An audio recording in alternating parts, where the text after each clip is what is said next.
अभी 2 दिन पहले इतवार को छत्तीसगढ़ की राजधानी रायपुर में आदिवासियों की एक बड़ी रैली निकली और आदिवासियों का कोई भी कार्यक्रम बिना गीत संगीत के, उनके परंपरागत पोशाक के बिना कुछ नहीं होता। तो ये हालांकि एक विरोध प्रदर्शन था, बड़ा विरोध प्रदर्शन था जिसमें हजारों लोग शामिल हुए थे और वो बड़े बड़े नगाड़ों के साथ, ढोल के साथ, संगीत के साथ हुआ वो। अब ये अचानक ये क्यों नौबत आ रही है? आदिवासी किस बात का आंदोलन कर रहे हैं? तो ये आंदोलन के साथ जो शहर भर में यहाँ पोस्टर लगे थे, बैनर लगे थे, जो बैनर लेकर जुलूस इनका चल रहा था, उसका मुख्य मुद्दा है डीलिस्टिंग। अब ये डीलिस्टिंग हिंदुस्तान के बहुत ज़्यादा लोगों को प्रभावित नहीं करता मुद्दा। ये केवल दलित और आदिवासी दो तबके ऐसे हैं जो आरक्षण पाते हैं। इन्हीं दो तबकों के बीच में किसी तरह के डीलिस्टिंग की कोई बात हो सकती है और सिर्फ आदिवासियों के बीच हो रही है। दलितों के बीच ये बात नहीं हो रही है, आदिवासियों के बीच हो रही है। इस डीलिस्टिंग को थोड़ा सा समझा जाए। भारत के संविधान में जब दलित और आदिवासी इन दो तबकों के लिए आरक्षण का इंतजाम किया गया कि ये समाज के बाकी तबकों से बहुत पिछड़े हुए हैं, इनको बाकी लोगों के बराबरी में अगर लेके आना है तो इनको पढ़ाई लिखाई में, सरकारी नौकरी में, संसद और विधानसभाओं में आरक्षण देना होगा, तभी इनको एक बराबरी का मौका मिल सकेगा और उसके बिना ये पिछड़े ही रह जाएंगे, कभी बराबरी पे नहीं आ पाएंगे। ये सोच के ये आरक्षण का इंतजाम किया गया। दोनों आबादी के हिसाब से उस अनुपात में किए गए आरक्षण थे। एक दूसरा, ये सीमित समय के लिए थे, लेकिन जब पार्लियामेंट ने ये पाया कि ये अपना मकसद पूरा नहीं कर पाए हैं आरक्षण, तो इनको फिर आगे बढ़ाया गया। तो अब ये बढ़े हुए एक्सटेंडेड पीरियड में ये आरक्षण चल रहे हैं दोनों तरह के। अब ये डीलिस्टिंग का जो आंदोलन चल रहा है ये केवल आदिवासी तबके के बीच का है। तो फिलहाल मैं वहीं से बात शुरू करता हूं कि ये क्या है और क्यों हो रहा है। आदिवासियों के बीच से बहुत सारे ऐसे लोग हैं जिन्होंने देश के अलग अलग हिस्सों में कोई शहरी संगठित आधुनिक धर्म अपनाया। अब इसको मानने वाले कुछ लोग ये मानते हैं कि इन्होंने धर्मांतरण किया, लेकिन जो मेरी तरह के जो लोग हैं उनका ये मानना है कि आदिवासी पहले किसी भी धर्म में नहीं थे, उनका कोई संगठित धर्म नहीं था, वो अपने प्रकृति के पुजारी थे। वो उसी की उपासना करते थे, पेड़ की, पत्थर की, नदी का, पानी का, जानवरों की, ग्राम देवी देवताओं की, वो उन्हीं की पूजा करते थे। और दुनिया के अलग अलग देशों में आदिवासियों के ऐसे ही सांस्कृतिक रीति रिवाज हैं जो कि उन देशों में प्रचलित आधुनिक शहरी संगठित धर्मों से परे हैं। और जब मैं ये 4 विशेषण इस्तेमाल करता हूँ तो इसको समझ लेना चाहिए कि ये हिंदू, ईसाई, इस्लाम, सिख, जैन धर्म, यहूदी, इस किस्म के ये आधुनिक धर्म हैं जो पिछले 3000-4000 साल से प्रचलन में हैं। और इनको अगर कोई आदिवासी अपनाता है तो ऐसा माना जाता है कि उसने पहली बार कोई आधुनिक धर्म मानना शुरू किया है। लेकिन हिंदुस्तान में इसका एक दूसरा राजनीतिक मतलब है। वो मतलब ये है कि जो हिंदुत्ववादी लोग हैं, जो हिंदू रीति रिवाज को ज़्यादा मानने वाले लोग हैं, वो मानते हैं कि आदिवासी तो हमेशा से हिंदू रहे। और ऐसे हिंदू लोग अब जब ईसाई बन रहे हैं तो वो धर्मांतरण कर रहे हैं। लेकिन ईसाई बनने वाले आदिवासियों का ये मानना रहता है कि वो कभी हिंदू थे नहीं, वो अपने आदिवासी रीति रिवाज मानते थे और वो पहली बार कोई धर्म मान रहे हैं तो उन्होंने धर्मांतरण नहीं किया है। अब यह है कि जो आदिवासी आरक्षण हैं वो सीमित सीटें रहती है। मेडिकल कॉलेज हो, इंजीनियरिंग कॉलेज हो, आईआईएम हो, विधानसभा हो, संसद हो, आदिवासियों के लिए सीटें सुरक्षित हैं, जो हैं सीमित हैं। तो ये लंबे समय से मांग चल रही है कि जो आदिवासी ईसाई बन जाएं या कोई और धर्म अपना लें हिंदू छोड़कर, क्योंकि हिंदुत्ववादी ये मानकर चलते हैं कि वो हिंदू तो हैं ही, इसलिए हिंदू बनना उनका कोई धर्मांतरण नहीं है। तो अगर वो ईसाई या मुस्लिम बन जाते हैं तो उनका आरक्षित दर्जा जो है उसको ख़त्म कर देना चाहिए। इतिहास बतलाता है कि हमारे यहाँ झारखंड के विधायक थे कार्तिक उरांव, उस समय वो बिहार का हिस्सा था। उन्होंने इंदिरा गांधी के समय 1960 के दशक में ऐसा एक आंदोलन और अभियान चलाया था, बहुत सारे दस्तखत करके संसद में पेश किए थे, इंदिरा गांधी से मांग की थी। उस समय एक संयुक्त संसदीय दल जेपीसी बनाया गया था। उस जेपीसी ने सुनवाई की, शायद 22 सुनवाई हुई थी या 22 सदस्य थे जेपीसी के, और बहुत सारी सुनवाई हुई थी उसकी। उसके बाद उसने अपनी रिपोर्ट दी। उस रिपोर्ट में ज़रूर ये सिफारिश थी कि जो आदिवासी ईसाई या मुस्लिम बन जाएं उनका आरक्षण का फ़ायदा ख़त्म कर देना चाहिए। चूँकि वो अब पिछड़े हुए नहीं रह गए हैं, उन्होंने एक आधुनिक धर्म को अपना लिया है, इसलिए उनको अब रिजर्वेशन का फ़ायदा नहीं मिलना चाहिए। ये रिपोर्ट में ज़रूर था, हालांकि ये रिपोर्ट मानी नहीं गई, कभी इसको लागू नहीं किया गया था। तो संसद की कमेटियों की बहुत सारी ऐसी रिपोर्ट रहती हैं जिन पर अमल नहीं होता, जिनको लागू भी नहीं किया जाता। तो 1968 में ये संसदीय दल बना था, 1969 में ये रिपोर्ट आई थी जो कभी लागू नहीं की गई थी। अभी आदिवासी सुरक्षा मंच के नाम से देश के अलग अलग हिस्सों में ये आंदोलन चल रहा है। ये छत्तीसगढ़ में भी चल रहा है। यहाँ दो प्रमुख इलाके हैं आदिवासियों के, एक बस्तर है, एक सरगुजा है। पिछले महीने सरगुजा के इलाके में ये आंदोलन हुआ, बड़ा आंदोलन हुआ। अभी बस्तर के लोगों ने ये आंदोलन किया, और बस्तर से बाहर भी रायपुर के आसपास के इलाके में भी, दूसरे ज़िलों में भी कुछ संख्या में आदिवासी हैं, वो इसमें शामिल हुए। इसमें मुख्यतः वे आदिवासी शामिल हुए जो अभी ईसाई नहीं बने हैं।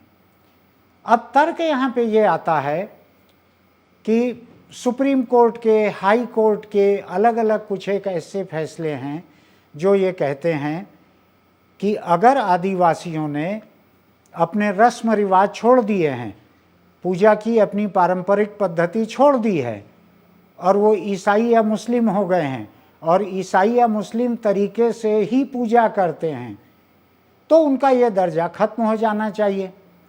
जो आदिवासी ईसाई या मुस्लिम बने हैं उनका ये कहना है कि हम तो अभी भी अपना आदिवासी जीवन के जो तरीके रहते हैं, पूजा पद्धति जो है, प्रकृति की पूजा जो है, हम तो उसको करते हैं। तो पिछले महीने जब सरगुजा के इलाके में ऐसा आंदोलन हुआ डीलिस्टिंग के पक्ष में, तो उसके बाद में वहाँ के ईसाई हो चुके आदिवासियों ने भी एक बड़ा सम्मेलन किया चर्च के तले। उस सम्मेलन में ये कहा गया कि हम सारे आदिवासी त्यौहार मनाते हैं, हम आदिवासी देवी देवताओं की भी पूजा करते हैं, रीति रिवाज भी मानते हैं, तो हमारे से आदिवासी का दर्जा कैसे छीना जा सकता है? ये तो एक धर्म है, हम किसी धर्म में गए हैं, लेकिन उससे हमारा आदिवासी का दर्जा खत्म नहीं हो सकता। ये मुद्दा उठा है।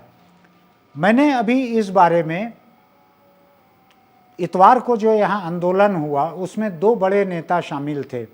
एक सरगुजा के इलाके के भाजपा के भूतपूर्व विधायक गणेश राम भगत, और दूसरा बस्तर के इलाके के भाजपा के एक भूतपूर्व विधायक भोजराज नाग। ऐसे दो लोग उसके अगुआ थे।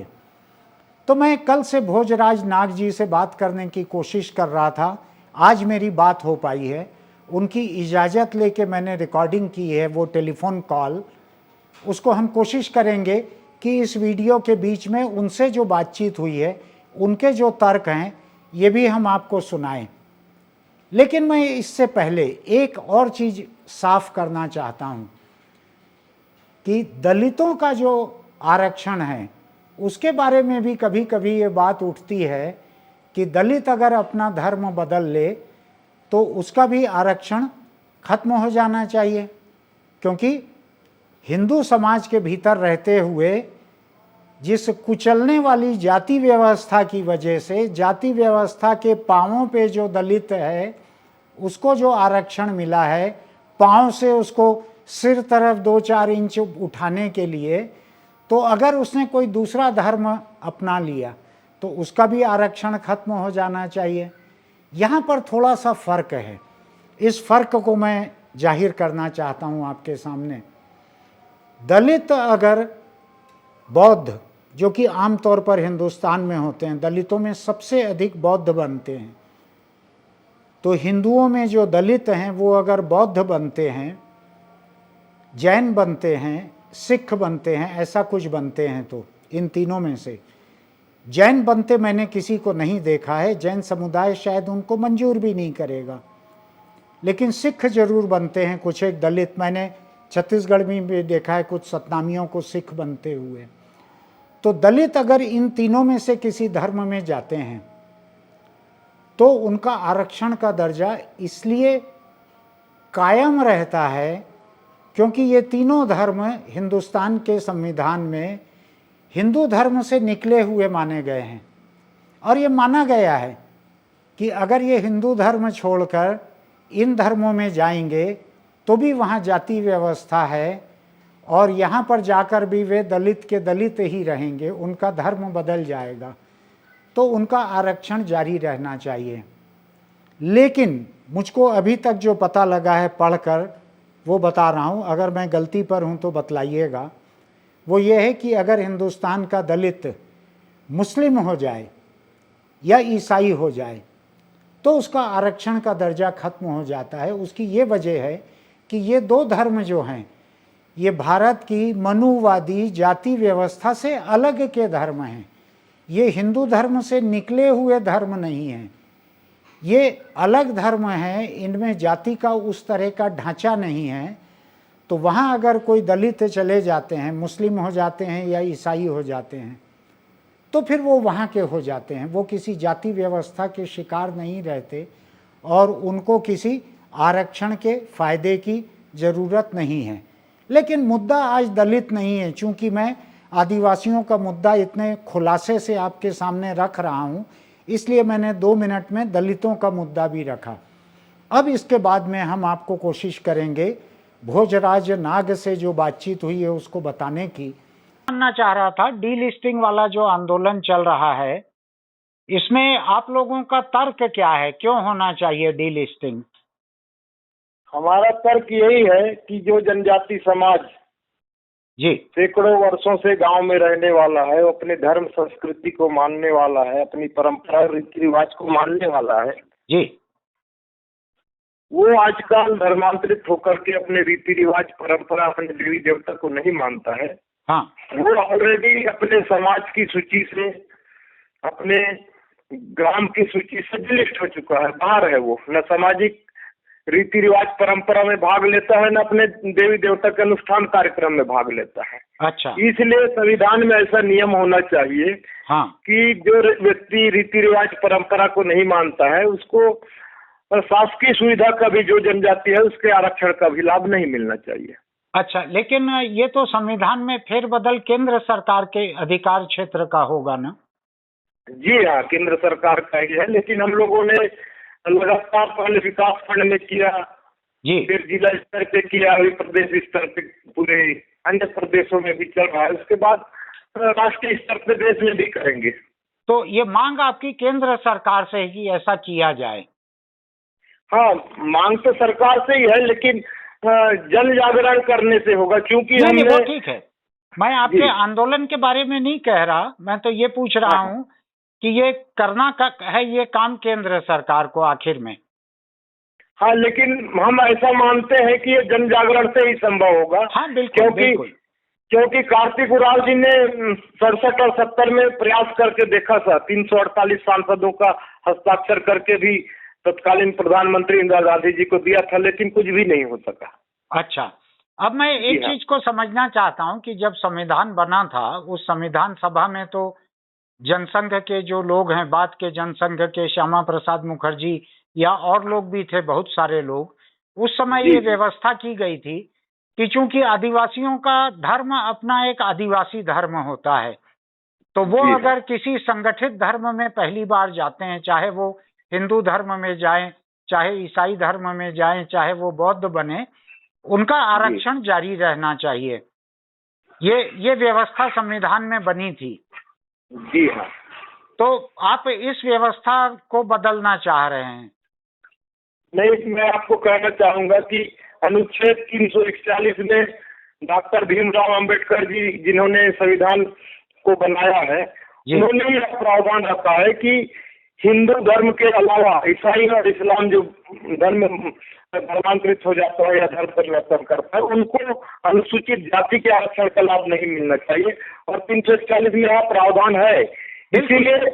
इसीलिए 342 में हम यह प्रावधान चाह रहे हैं हाँ। कि 341 के तरह ही आदिवासियों के लिए यह कानून होना चाहिए। जी, वो आप जो कह रहे हैं वो प्रावधान मैंने कल पढ़ा, आपसे बात करने के लिए मैं वेट कर रहा था, तब वो प्रावधान पढ़ रहा था कि अगर शेड्यूल्ड कास्ट के लोग अगर मुस्लिम या ईसाई बनते हैं तो उनका हक नहीं रहेगा रिजर्वेशन का, क्योंकि वहां पर जाति व्यवस्था नहीं है।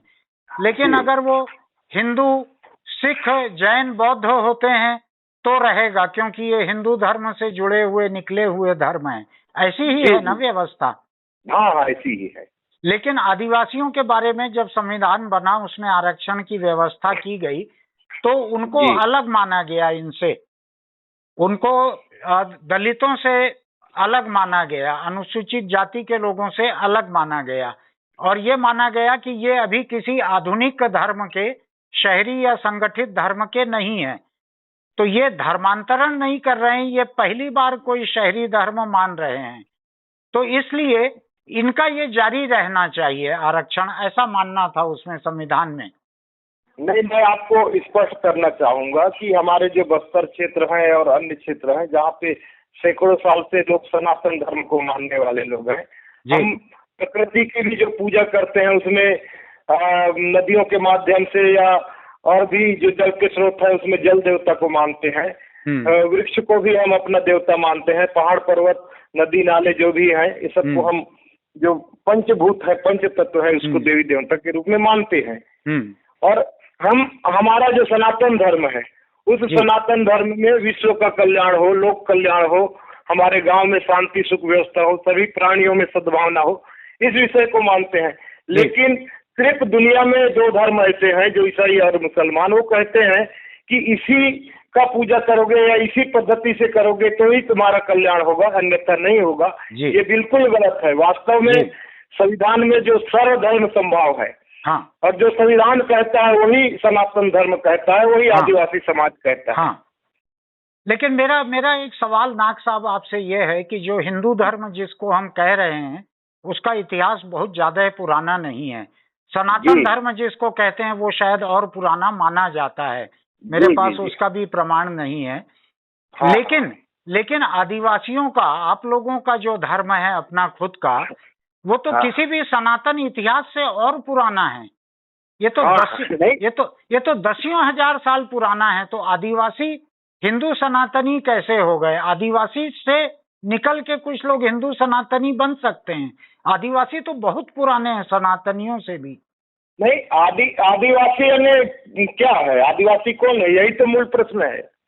आदिवासी की एक संस्कृति होती है, एक रीति रिवाज और परंपरा होती है, उसके देवी देवता होते हैं। और उसी को जो नहीं मान रहा है, आज जो बस्तर सुलग रहा है, बस्तर में आग लगी है, एक भाई हमारे रीति रिवाज और परंपरा को मानता है, दूसरा भाई उस रीति रिवाज परंपरा को नहीं मान रहा है। इसी के कारण तो लड़ाई झगड़े हो रहे हैं। जी, लेकिन मेरा ये कहना है कि सनातन धर्म हो या हिंदू धर्म हो, इन्होंने आदिवासियों से रीति रिवाज लिए और सीखे हैं।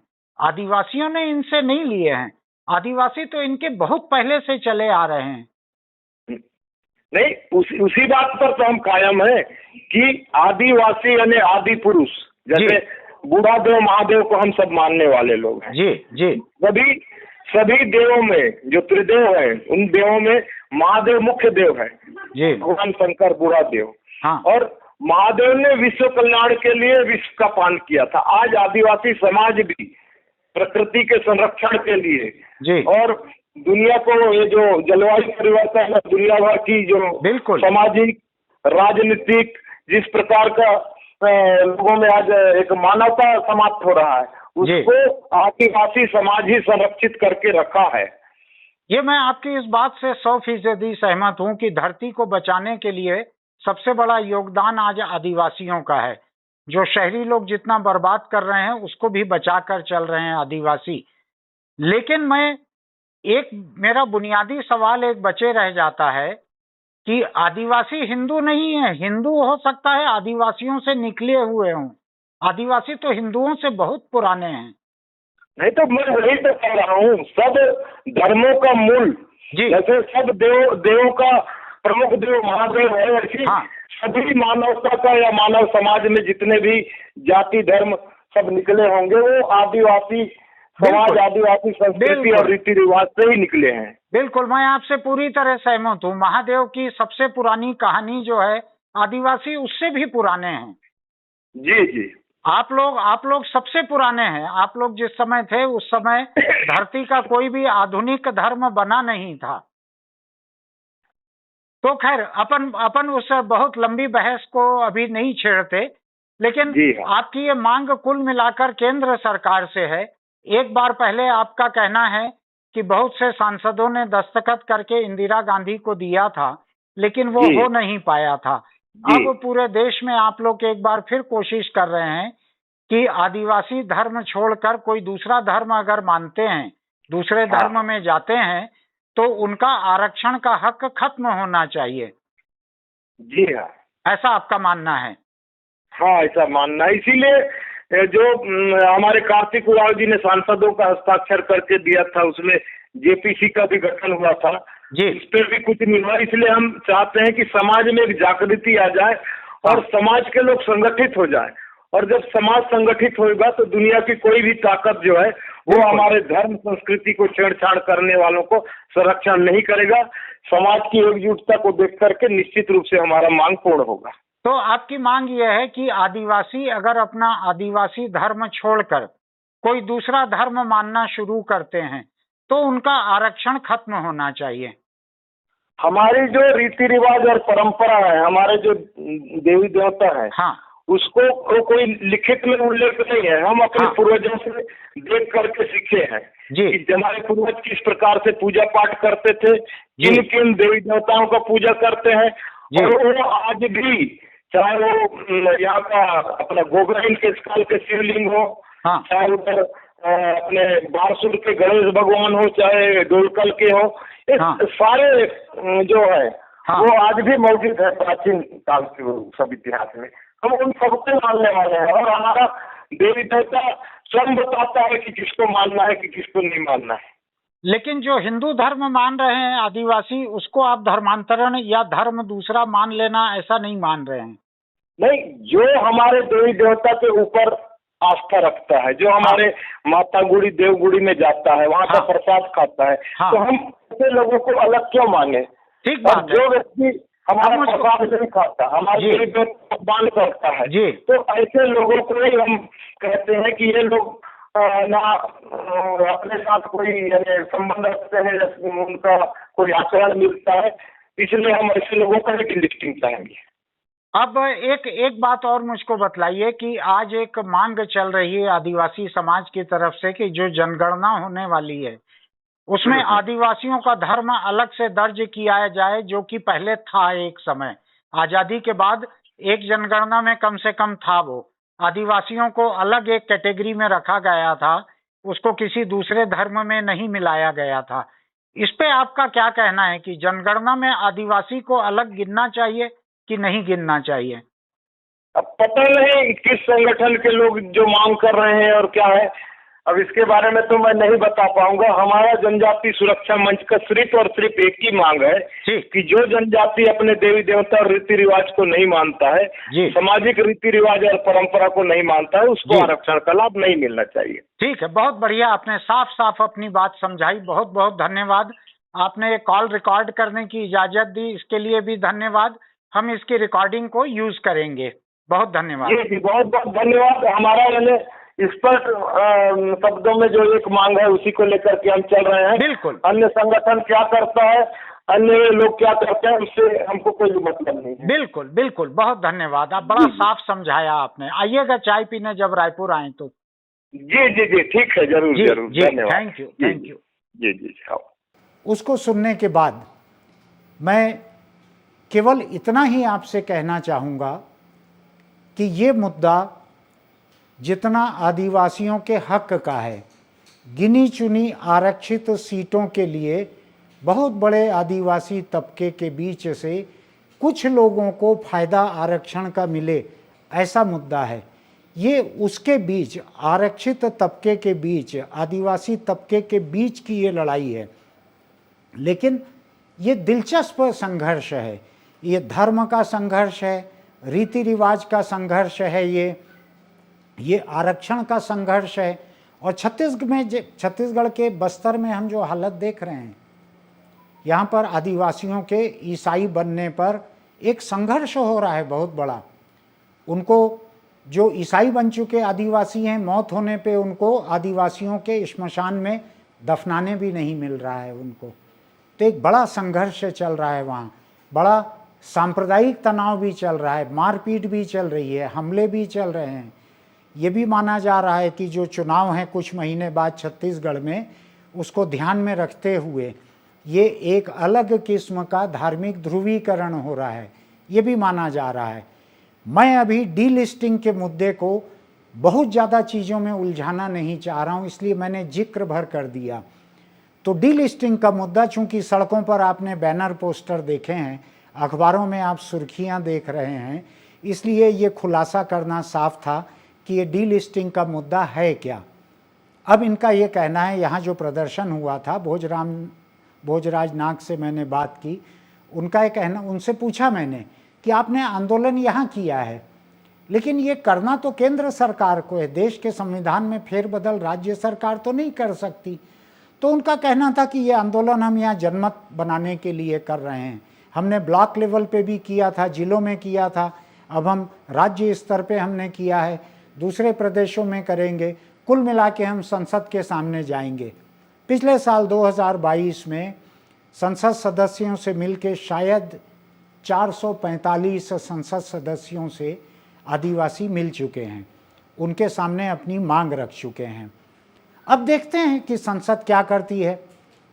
अगर ये सुप्रीम कोर्ट में एक बार फिर जाता है तो वहाँ की संविधान पीठ इसको लेती है, नहीं लेती है, क्या होता है। ये सड़कों के आंदोलन से निपटने वाला नहीं है, लेकिन लोकतंत्र में कोई भी शांतिपूर्ण आंदोलन महत्वपूर्ण होता है। इस नाते मैं इस आंदोलन का नोटिस लेकर इसके नेताओं से बात करके आपके सामने रख रहा हूँ कि लोकतंत्र में सबका अधिकार है शांतिपूर्ण तरीके से आंदोलन करने का। आज जब देश में कानून अपने हाथ में लिया जा रहा है तो इन्होंने तो केवल नगाड़ा बजाने के डंडे हाथ में लिए हुए हैं, केवल बैनर के झंडे डंडे हाथ में लिए हुए हैं। यही तरीका लोकतंत्र में होना चाहिए। तो मैं इसके बाद अगले किसी समाचार को लेकर फिर आपके सामने रहूँगा। छत्तीसगढ़ अखबार के न्यूज़ रूम से मैं सुनील कुमार। आपसे अनुरोध है कि आपको हमारे वीडियो अच्छे लगें तो आप इनको सब्सक्राइब करें, उसकी कोई फीस नहीं है। पसंद आए तो लाइक करें, ना पसंद आए तो ज़रूर उसको डिसलाइक करें। और आपको अच्छा लगे, आपको लगे कि आपके दोस्तों के काम के हैं, तो इसके लिंक आप अपने दोस्तों को भी भेजें। हम चाहते हैं कि एक व्यापक लोकतांत्रिक बहस होनी चाहिए। चलिए, आपसे फिर मिलेंगे, तब तक नमस्कार।